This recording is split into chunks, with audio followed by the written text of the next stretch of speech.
En fait, je dégrade pas mon image. Je sais pas comment je dois articuler, mais c'est un truc de malade. Il y a des gens qui se permettent de dire ma famille est là, ma famille est pas là.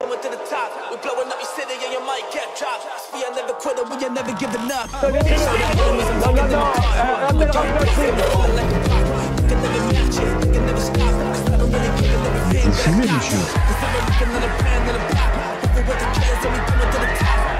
Le football, il a changé. Oui, peut-être.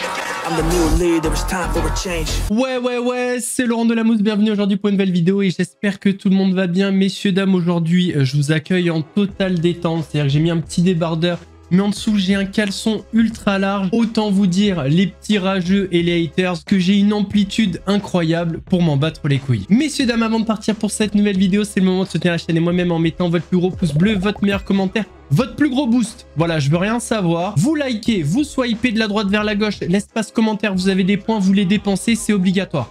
Si vous les dépensez pas, le prochain beau-père qu'on va vous ramener, c'est Pascal Thierry. Non, en vrai, vous inquiétez pas, c'est totalement gratuit, ça va aider la visibilité de cette vidéo.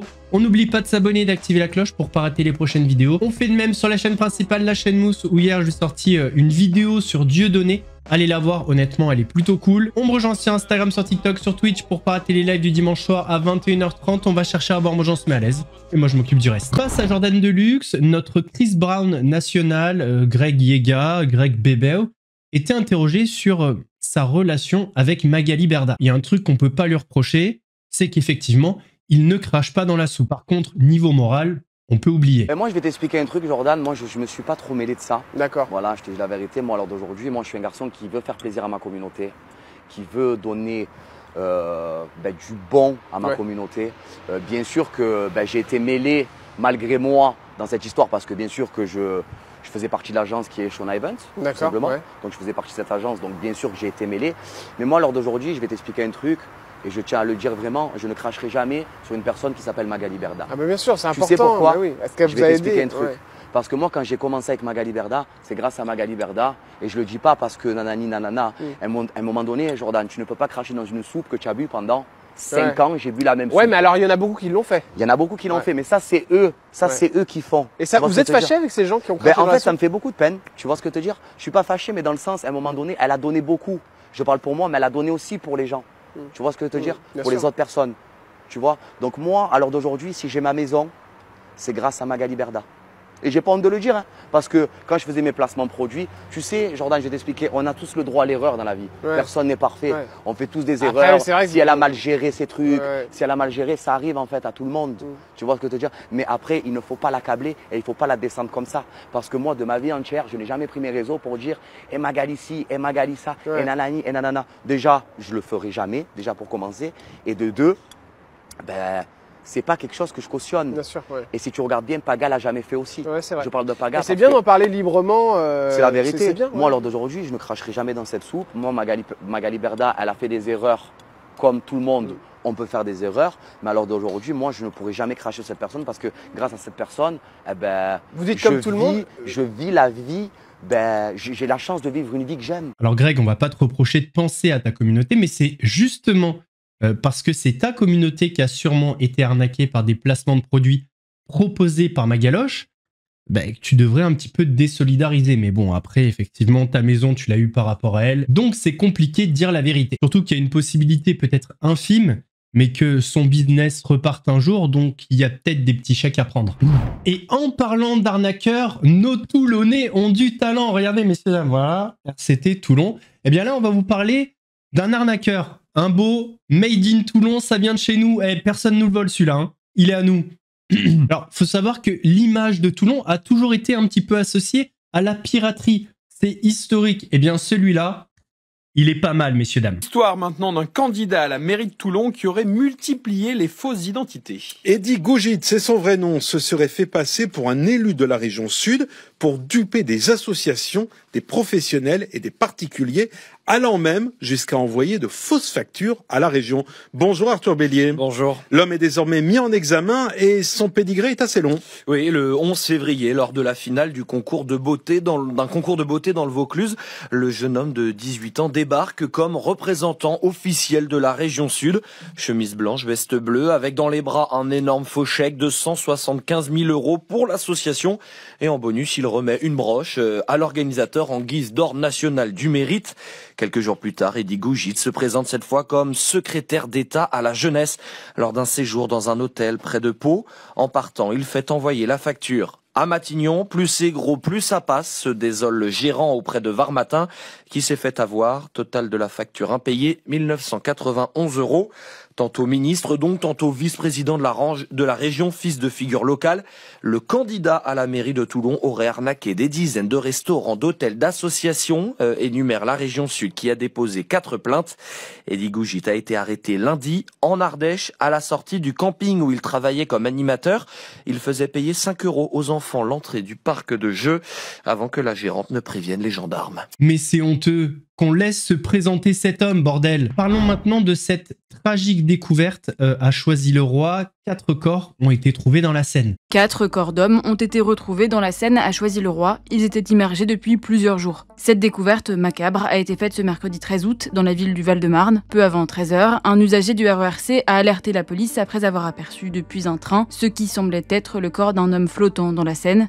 Les secours se rendent alors à hauteur du numéro 1 rue du Docteur Roux, une zone où ce genre de découverte est plus qu'inhabituel. Cela fait plusieurs années que je travaille dans le secteur et je n'ai jamais eu connaissance d'un corps retrouvé ici. Un premier corps immergé est donc repéré par la police. Il s'agirait d'un homme au crâne dégarni. Mais ce n'est pas tout, la brigade fluviale fait alors une série de découvertes glaçantes. À une 50aine de mètres du premier corps, ils en voient un deuxième, puis un troisième coincé dans des branchages et enfin un quatrième dérivant dans les courants.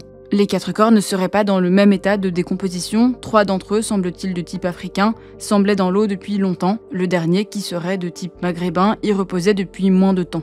Le maire de Choisy-le-Roi, Tonino Panetta, précise aux Parisiens que les corps devaient être dans l'eau depuis plusieurs jours et qu'ils ont sans doute pu dériver d'assez loin.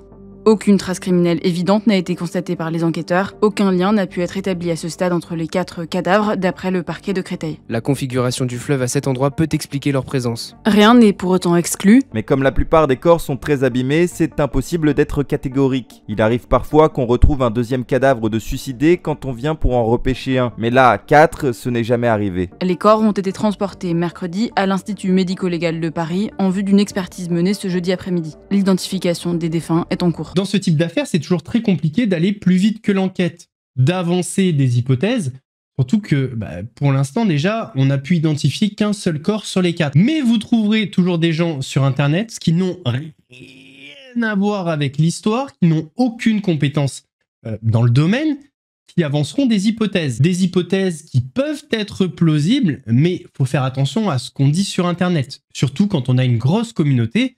Et du coup, on va parler de Bassem. Je voudrais qu'on m'explique dans ce pays-là, faut arrêter de prendre les gens pour des cons. Donc j'aimerais revenir au Cluedo, là, au Cluedo parisien. Le crime qui a été aussi vite élucidé qu'il a été fait. Sur 4 corps, il y en a 3 qui sont morts de mort naturelle. Vous prenez les gens pour des cons. On le sait tous que ce crime ressemble à un crime raciste à plein nez. Donc sur les 4 personnes, 3 morts naturelles et le maghrébin, lui, il s'est jeté dans la Seine mort noyé. Donc qu'est-ce qui s'est passé élémentaire, mon cher Watson? Le mec, il a vu que les 3, ils sont morts de mort naturelle. Il les a pris, il les a jetés dans la Seine. Et après, lui, il les a rejoints. Il se suicide, il les a rejoints. Il les a pris, il les a jetés parce qu'il a vu qu'ils sont morts de mort naturelle. Arrêtez de prendre les gens pour des cons. Ça sent la ratonnade à plein nez. On est des collègues, il fait chaud, c'est la canicule, on a bu, on marche dans la rue, on en voit 2, 3, on se dit tiens, on va se les faire. Et pourquoi pas? Donc arrêtez de prendre les gens pour des cons, à élucider des crimes et à nous prendre pour des cons. Non mais mort de rire, les 3 sont morts Les 3, ils sont morts de mort naturelle, au même endroit, au même moment. Alors c'est peut-être vrai, mais moi ce qui me dérange dans ces propos, c'est arrêter de prendre les gens pour des cons, on connaît la vérité. C'est possible ce que tu dis. Mais tu peux pas avancer ça comme une vérité absolue. Après, on vient mettre des trucs dans la tête des gens, ils sont persuadés que, Et quand il y a la version officielle, on vient crier au complot. Non, attendons l'enquête, tranquille. Parlons maintenant d'une candidate de télé-réalité qui inquiète beaucoup les internautes. Honnêtement, elle a l'air mal en point. Alors, faut savoir que j'ai une histoire avec cette personne. Une histoire, détendez-vous. À un moment donné, cette personne m'a follow sur les réseaux sociaux, m'a envoyé un message. C'est un peu chelou le message, donc je réponds. Je dis ouais, c'est la vraie Vanessa Lawrence. Et elle m'avait répondu t'es qui point d'interrogation. Moi, je me suis dit, à mon avis, elle a passé une soirée compliquée. Elle a peut-être ajouté sans faire exprès ou c'est peut-être pas elle, j'en sais rien. Bon, peu importe. Mais en tout cas, ça fait plusieurs fois qu'on voit des vidéos de cette ancienne candidate assez mal en point. Et ça inquiète sa communauté. En fait, je dégrade pas mon image. Je sais pas comment je dois articuler, mais c'est un truc de malade. Il y a des gens qui se permettent de dire ma famille est là, ma famille est pas là. Loana, ceci, cela. Voilà, tout le monde est là. Et en fait, peut-être que je me fous de votre gueule, peut-être que si, peut-être que là. Le buzz, le bad buzz, le ci ou cela. À un moment donné, il faut arrêter, en fait, avec l'image, je m'en bats les couilles. C'est bon? Je suis juste énervée qu'il y a des gens. Pourquoi vous parlez de moi? Je suis plus là, je suis plus à la télé, soi-disant, je suis off. Peut-être pas autant que ça, en vérité. Voilà. Donc, en vérité, ça buzz. Je veux savoir, les gens, là, les trois jolies dames qui ont parlé de ma famille qui n'était pas là ou là, sans savoir. J'aimerais bien connaître leur vie, elles. Voilà. Tout simplement. Là, je parle normal, non? Je suis pas défoncée. Il y a de la musique, je suis avec une pote, tout simplement. Mais moi, je peux vous le dire prochain que... qui dit, oui, défoncé, écoutez, ça va partir au tribunal. C'est bon? Vous commencez à me saucer, en fait. Quand j'ai écouté la vidéo, j'ai l'impression que je venais d'arriver au Japon. Parce que je parle pas japonais, du coup, j'ai rien compris. Non, en vrai, ça fait de la peine. J'espère qu'elle est bien entourée et qu'il y a des gens qui vont pouvoir s'occuper d'elle, parce qu'à mon avis, elle a besoin d'aide. Le clash par vidéo interposée entre Nabil Flix et Marcus Dia continue. Dernièrement, Nabil Flix a partagé un audio de la sœur de Werenoi qui parle donc de sa maman. Un audio qui vient décrédibiliser, selon lui, la théorie de Marcus Dia. Et hier, il est venu en remettre une couche. Une mère à ma propre fille. Et après, on va voir. Ma fille, salope. Mélissa, salope. Toi, je parle même pas. MDR. Tu me parles de ma fille. C'est une bouffonne, elle. C'est une petite bouffonne. Voilà, ya. Nique ta mère. Ouba, nique ta mère. Il est fou, lui. Sadek, il a des contrats qui va ta race. Toi-même, tu sais. Et merci Dieu. Il arrive demain en France. Les contrats qu'il a, il dit tout. C'est bon? Appelle ma fille, appelle qui tu veux.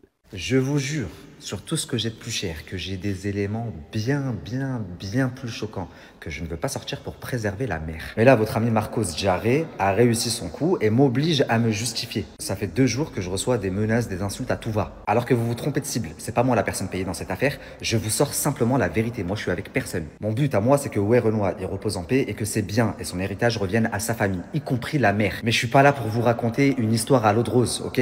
Si la mère ne s'entendait pas avec le fils, je vous dis la mère ne s'entend pas avec le fils. Pour finir maintenant avec Marcos Jarre, là, amateurisme, de base je me suis dit, après tout, dans sa vidéo il me taille, mais je peux pas lui en vouloir, il a pas toutes les versions. Personne n'a voulu lui parler, il y a que la mère qui lui a donné l'heure. Contrairement à moi, tous les autres protagonistes ont refusé de lui parler. Donc je comprends qu'avec ce manque d'informations, il en arrive à ses déductions. Donc je me suis dit, allez c'est bon, Nabil passe. J'ai même supprimé la vidéo que j'avais fait pour lui répondre. Mais hier, j'ai appris qu'il n'avait pas que la version de la mère en fait. Il avait aussi la version de la sœur. Et donc, il a volontairement omis de partager son témoignage. Et il se dit impartial. Pire, il vous a manipulé et menti en vous disant qu'on l'avait envoyé pour le dissuader, alors que, au moment où ils se sont parlé, je n'étais pas dans l'équation. Mets la date seulement. Mets la date à laquelle vous vous êtes parlé et mets surtout tes réponses. Ne mens pas, ne supprime rien parce que je les ai aussi. Alors écoutez bien ce que je vous dis, je suis très sérieux. Si toi, fiston, t'as pas été payé, je me coupe les clés, je les mets au michoui et je les mange en direct. C'est bon? Maintenant, venez pas vous en prendre à moi. Me dites pas, Nabil, t'as sorti des conversations, ça... C'est vous qui m'avez forcé. C'est vous. Allez vous en prendre à lui. Parce que lui, il la connaissait la vérité. Et il a quand même choisi de vous manipuler et de vous mentir. De sorte à ce que je me fasse menacer, insulter, harceler depuis maintenant 3 jours. Ben voilà, vous avez votre réponse maintenant. Je n'ai jamais voulu faire de mal à la mère. Au contraire, elle le sait et je lui ai écrit. Je suis en train de me battre également pour elle. Mais il est hors de question que je me fasse diffamer par un amateur comme lui. Et qu'en plus, je me fasse menacer par des débiles qui y croient. Sur Twitter, Dieudonné a partagé un nouvel arrêté lui interdisant son spectacle. En fait, il le dit, voilà, les seuls départements en France où il n'est pas interdit, c'est la Martinique, la Guadeloupe, la Guyane et la Réunion. Ce nouvel arrêté, c'est par rapport à la représentation de son spectacle intitulé Istanbul le dimanche 17 août 2025 à 18 h à Reims. On lui reproche donc ses multiples condamnations pénales pour des propos antisémites, incitation à la haine raciale. On lui reproche également des propos dans son spectacle Vendredi 13, des propos outrageants, haineux, conspirationnistes, homophobes, transphobes et antisémites. On considère également qu'il y a un grave risque de trouble à l'ordre public. C'est pourquoi la représentation du spectacle de Monsieur Dieudonné Mbalambala dans le département de la Marne lui est interdite. Je suis tombé sur une nouvelle vidéo qui parle de la baisse de fréquentation chez les restaurateurs, mais c'est pas dans n'importe quelle ville, c'est à Cannes. Alors déjà qu'on se le dise, messieurs, dames, Cannes c'est peut-être une des villes les plus surcotées de la Côte d'Azur. Et alors, les restaurants, mais n'en parlons même pas. Les coca 8 balles, les pizzas 22 €, on connaît. Hein, on y est allé à Cannes, on connaît. Faut pas abuser non plus. Ce matin, dans le centre de Cannes, les restaurateurs préparent leur table et attendent leurs premiers clients. Depuis le début de l'été, ici, ils se font rares sur les terrasses. Juin, juillet, on est passé à travers, donc on espère avoir du monde parce que c'est un gros week-end. Vendredi, samedi, dimanche, lundi. Un 15 août très attendu, mais même en vacances, difficile d'attirer les clients. Certains font attention à leur porte-monnaie et restent attentifs à l'augmentation des prix.